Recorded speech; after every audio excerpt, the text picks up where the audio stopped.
So, I got to get you guys kind of clued in on what we're working on today. This is another customer's computer. Not one of mine that I built for, but they're having issues with a computer that was built by somebody else. It was actually built by his cousin over in Vegas. And the customer's dad contacted me and said, hey, my son's computer's acting up. Do you look at computers? I said, sure. I won't charge you a diagnosis fee. But if I can fix it, I'll charge you an hour labor. This is my rate. So he said, cool. I said, if there's parts involved, I'll let you know what it's going to cost to fix. I'll have to be very sure that that is the problem before we move forward. And if it's okay, then we'll go ahead and do it. So to give you an idea of what happened, so his cousin in Vegas built it for him. And there was an issue with it, and before he sent it out, he had to do a couple things, they shipped it to him. It was working okay, and then it started shutting off. And computer guy or shop diagnosed it for like $100 or whatever. It says a bad board. Now, the computer itself is running on the X79 platform, so I think it's like Ivy Bridge E or whatever have you. It's a 4930K. It's 6-core, 12-thread, 32 gigs of RAM, but for a gaming PC, that makes no sense if it was built a year ago. Ryzen 2 came out about that time. Coffee Lake was out. Like, there's a lot of good gaming processors.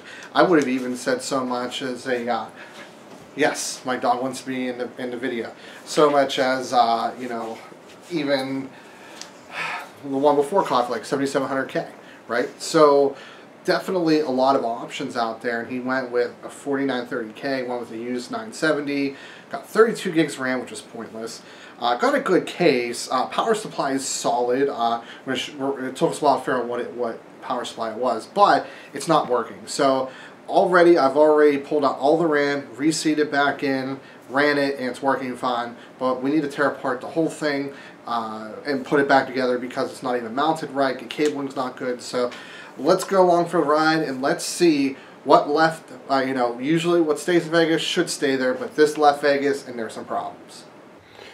Alright, so taking a look at a couple things here. We're going to angle this up a little bit. It's actually a Geno on the other side of this computer, believe it or not. So we have an H100i SP120 fans, fine. GTX 970, not a bad card, but he built it a year ago, so I think he went used for a lot of stuff. As you can tell, the RAM slots each side, so we're definitely dealing with HEDT. But some of the things I don't like, so obviously this is a really low-end board. It's micro ATX, you can tell, because at the bottom, you know, it only has 5 instead of 7. You have one VRM across the top. You have, you know, you just don't have a lot of cooling potential. This obviously wasn't cabled particularly well. It's missing a standoff right there. This graphics card is sagging a little bit, but that's not really a big concern of mine necessarily. And then we have like a 2.5-inch drive down here. We do have an SSD, but yeah, we definitely want to take a look and reroute a couple things and get it looking a little better. But we are going to go ahead and tear it apart first. As promised, said Geno, in all of his glory. Of course, he needs to make sure Mom knows that his paw's right behind her chair there so she doesn't run it over. So Mom, hopefully you know that. Got it. So let's go ahead. I'm going to flip this around so I can see it a little better. Start taking a couple things out here. So let's take that off. Let's go ahead and get this unscrewed here. So some of the things working in this industry that, you know, just some of the smaller things. So I don't know why he has this card. He has gigabit internet, but that's just luckily, I mean, his cousin tried to do well for him, but you know, it's tough. You know, if it's not something that you do every day. Sorry, I was looking to see how to release that. You know, he was advised wrong, unfortunately, and you know, I did tell him that if it does come down to being a board issue, we're definitely going to go a whole new system. It just, you know, he's not on the right platform. It's not a super stable platform. You know, HEDT is not really the way to go for gaming. Even prosumer nowadays with Intel's 9th gen. Just doesn't make sense. So, let's get this out. So, it's like stuff like that. I just, you know, here, we'll take a look at this card here. But unless this is 10 gig, which would make no sense. I have to look this up. I'd have to say it can't be more than, maybe it is 10 gig. Okay, but that's pointless. Absolutely pointless. I don't get it. The cable management isn't, I mean, they did an okay job, but it's not anything great. This was running fine temperature-wise, so I don't really want to have to repaste that if I can avoid it. So I'm just going to go ahead and kind of unplug everything else. 24 pin, 8 pin. Because what I'm thinking what's happening is I think we have a grounding issue. Because I ran it IDA64 full steam for, oh god, have to ask my wife, but I'm pretty sure it was over 6 hours. Yeah, I was gone for almost 8 or almost 6 hours, and it was running about an hour prior. So I didn't have any blue screens, any failures. Here's the one thing: the temperature sensors are absolutely garbage on here. There's 5 failed sensors, including saying the CPU is running like 130 degrees Celsius. And I went ahead and made sure I was pretty grounded, and I basically touched. I told you to be careful.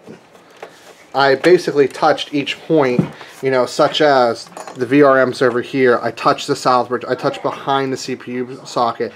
It was barely warm.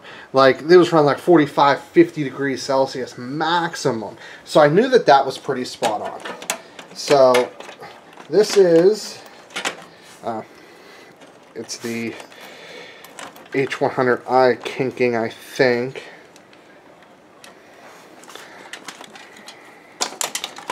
Front panel, get that off of here.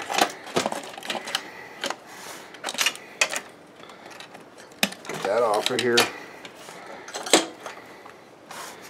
And then get that out of here. So what we're going to want to do here is, looks like I'm going to have to repaste this. I really don't want to, but I think I will. So, ooh, I also spot another problem. Can't find my screwdriver. There we go.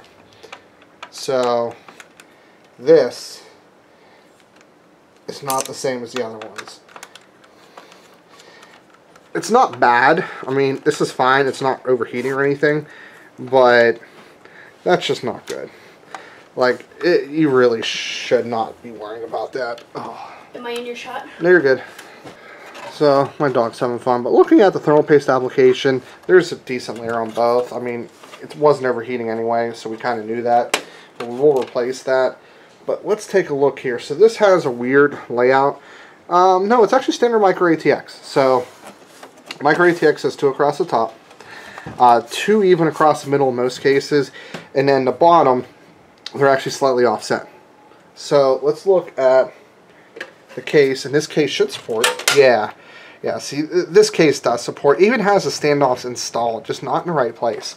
So where this had standoffs installed, so we had one up here, we're missing the top one over here, we had one in the center, we had one over here, and we're missing one there, and we had one down here. So it probably wasn't shorting, but it's just dumb not to have the standoff screwed in. Just unneeded flex, because unneeded flex can cause it to put microfractures into traces and cause issues, which could be the root of this, and we could have bigger problems. But right now, we're not 100% sure, just kind of speculation, but definitely could be a problem.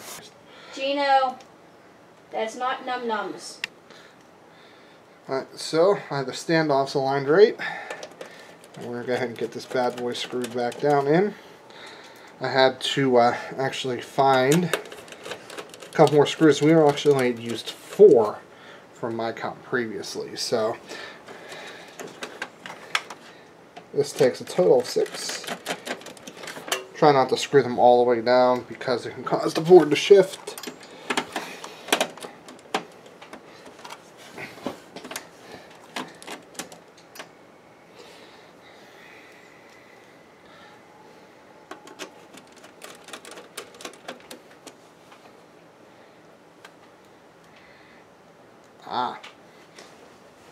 So apparently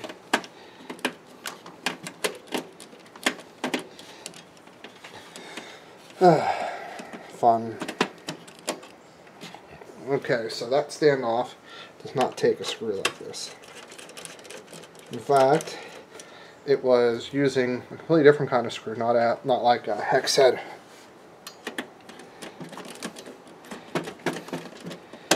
You just have to be careful, make sure that's all the way down. If not, and the contacts kind of, you know, touching and not touching, it can cause a short, which we've already kind of discussed the bad parts of that. So let's go and get some thermal paste, get the cooler back mounted, and start getting everything wired back up. Okay, got me some thermal paste, and this is a little bit of a bigger die, so I'm going to use a little bit more than I normally would, just to cover my bases. As Steve Burke from Gamers Nexus has showed,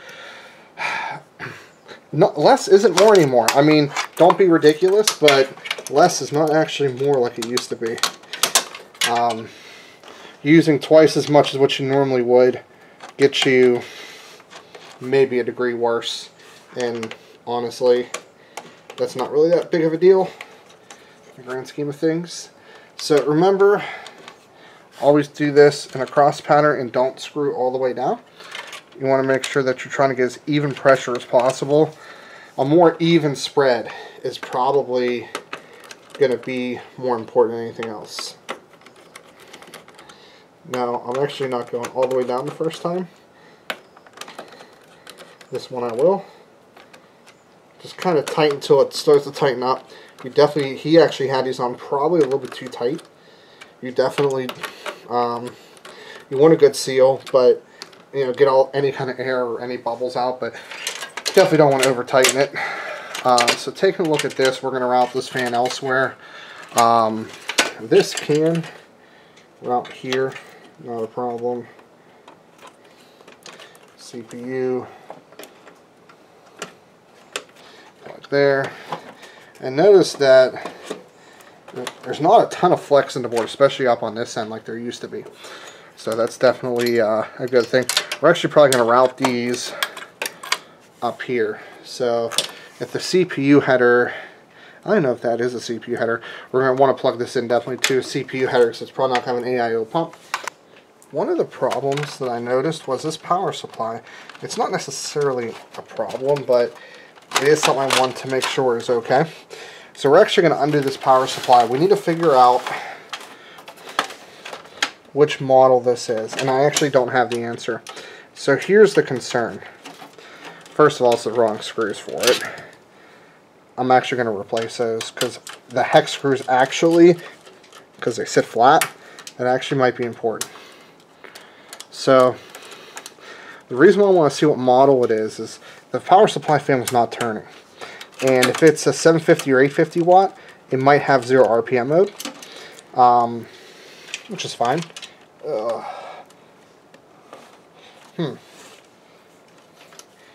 Why?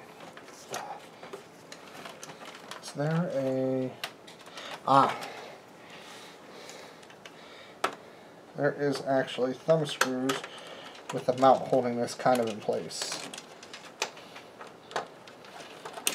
Okay.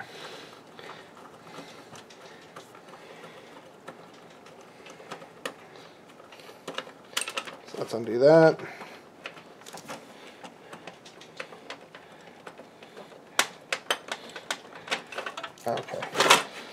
Okay, let's take a look here. Okay, this is a 750, so that's fine. It probably has... Let me take a look real quick. We'll be back.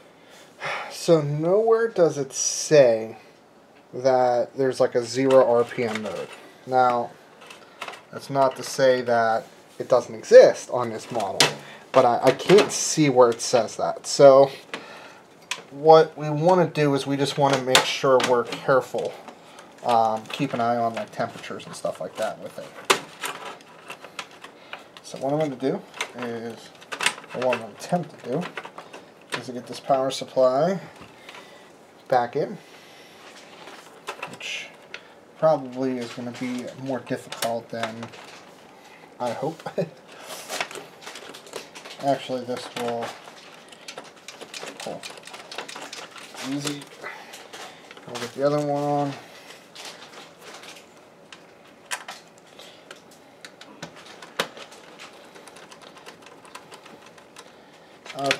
So under load, this fan may not need to turn on. So what we can do is we can test my Vega 64, and that will be something I will test later to see if we overclock, if we can get the fan to turn on. If the temperatures don't call for it, then that's fine as long as the system's running good. And yes, in the corner of my shot is a sleeping border collie. But let's go ahead and start cabling a couple things here. So first things first, there's no reason why this can't go through and around. And let's actually take a look here. Is this a CPU fan? See, it doesn't actually specifically state it is, but it is a 4-pin. So we're going to go ahead and just assume that's right. We will bring this around here and plug this in like such. We will run these up through the top here. I'm actually going to lift up the camera so you guys can see a little bit. So have that running through the top, and then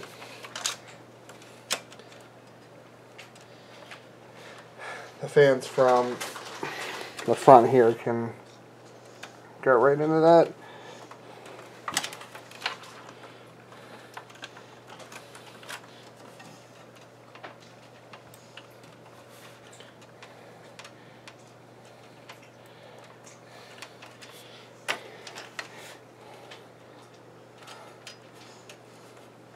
We might have to spin this fan around to get it to reach here, possibly. Yeah, that's actually what we're going to do. When I had the Air 540, I had 3 in the front. I had a radiator in the top, so that actually restricted airflow. That actually made it still be slightly positive. And everything ran fine. We ran 970s and SLI blower style. It was fine. Okay, I'm going to route this around back. We'll get this finished. So a couple of things we've done. So I rerouted the USB 3 this way. It barely reached, but we were able to without really much issue. This was down here, and it just had a better run going this way, and less run here, less run there. Ran this back behind there, switched this fan, ran that all the way down to there. Ran this through the bottom there. It just looks infinitely cleaner, well, with the exception of these same cables, but there's really not much I can do about that. I'm not an expert in cable management, but I like to say I'm half decent, and this is definitely looking much better here. I'll give it a little tilt here. You can see this is much more cleaned up. Let's go ahead and get this thing finished off. I have to screw in the power supply all the way, and we're going to start seeing if this is going to work. Okay, so we are running IDA 64, the dog version, as you can tell, and it ran fine before. It's running fine now. What we're trying to figure out is, have we figured out the problem? After we get some serious testing in, we'll do some gaming performance benchmarks. I'll do some gaming on it, make sure it's running good, and then hopefully we can chalk this up as a win. If it does come down to like the motherboard, we're going to scrap the whole thing. He spent like $300 on a micro ATX board on X79, and it like isn't very good, but it's the only board that was available. So I hope you guys like what we did today. I'll put some things for you guys to buy in the description that are still good. If you like this video, like it, dislike it, get subscribed, all that fun stuff, and stay tuned because we have some more stuff coming down the road. As always, this is Steve from PC Budget Solutions, and I'll see you later on down the road.